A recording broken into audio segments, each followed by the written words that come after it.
تو ان کو تم پر زور دے دیتا تو ضرور لڑتے تم سے، سو اگر یکسو رہیں وہ تم سے، پھر تم سے نہ لڑیں اور پیش کریں تم پر صلح، تو اللہ نے نہیں دی تمہیں ان پر کوئی راہ۔ اب تم دیکھو گے کہ ایک اور قوم کو جو چاہتے ہیں کہ امن میں رہیں تم سے بھی اور اپنی قوم سے بھی، جب کبھی لوٹائے جاتے ہیں وہ فساد کی طرف تو اس کی طرف لوٹ جاتے ہیں، پھر اگر وہ تم سے یکسو نہ رہیں اور پیش نہ کریں تم پر صلح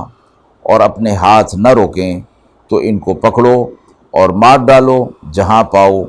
اور ان پر ہم نے تمہیں واضح حجت دے دی ہے۔ آیات کے حوالے سے اللہ رب العزت نے اہل ایمان کو خطاب فرمایا ہے، اور کچھ صورتحال اس طرح پیش آئی تھی کہ بعض مشرکین مکہ ہجرت کر کے مسلمانوں کے ساتھ مدینہ آ گئے اور ظاہر کیا کہ ہم نے ہجرت کر لی اور ہم مسلمان ہیں، حالانکہ وہ ان کے دلوں کے اندر نفاق تھا، وہ لوگ مرتد ہو رہے تھے۔ رسول اللہ صلی اللہ علیہ وسلم کے پاس آئے اور اپنا کچھ سامان، اسباب تجارت، دوسری چیزیں لینے کے لیے مکہ جانے کی اجازت انہوں نے طلب کی، اور مکہ چلے گئے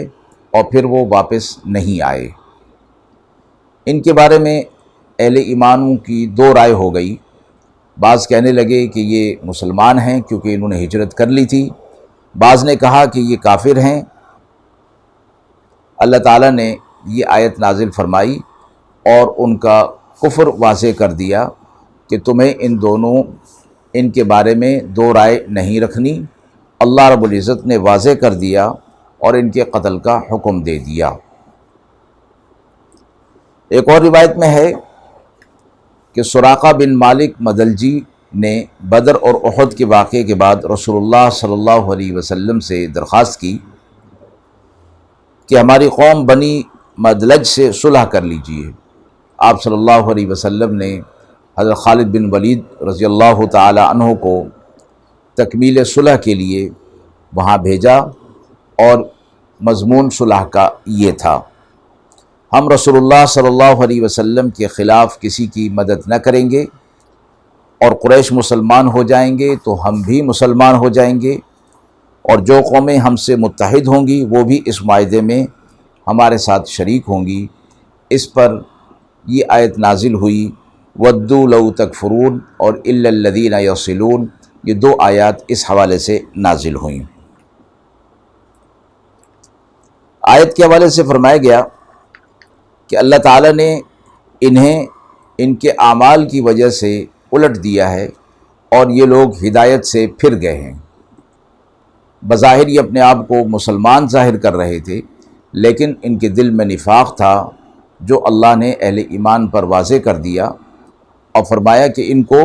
ان کے اعمال کی وجہ سے یہ گمراہ ہوئے ہیں۔ تو اب تم کیا چاہتے ہو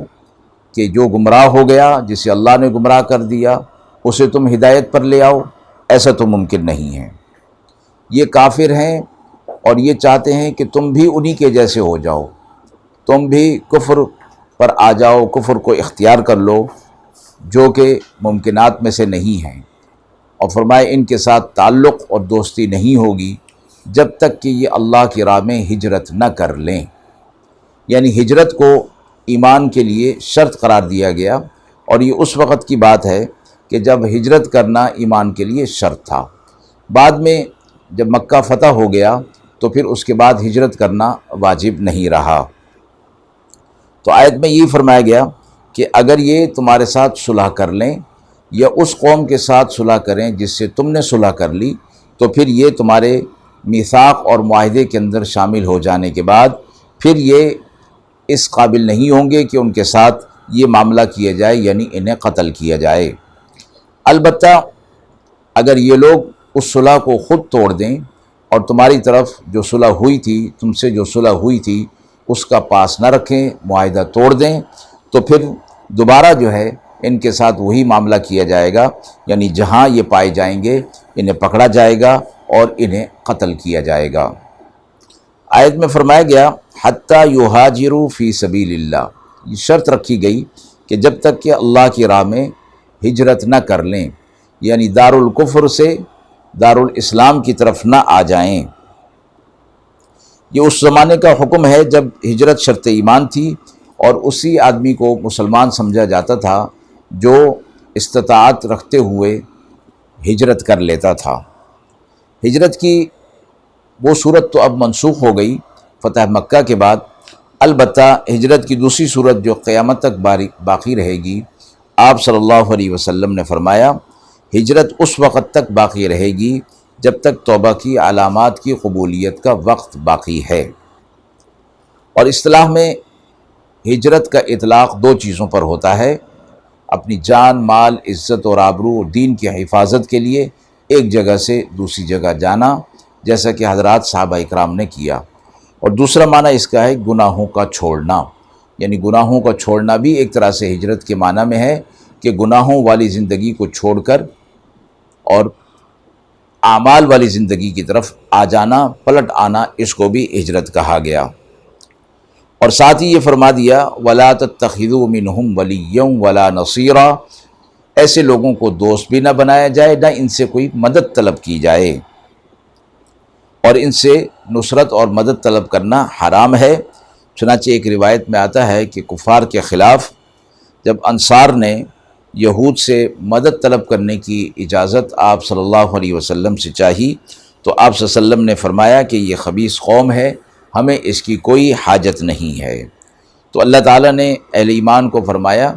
کہ معاہدے کی صورت میں تو ان کے ساتھ قتل نہیں کیا جائے گا، ان کو قتل نہیں کیا جائے گا، اور ان کے ساتھ دوستی اس صورت میں ہوگی جب یہ اللہ کی راہ میں ہجرت کر لیں۔ اللہ نے تمہیں ان پر واضح حجت دے دی ہے اور یہ حکم اسی طرح ہوگا۔ وآخر دعوانا ان الحمد للہ رب العالمین۔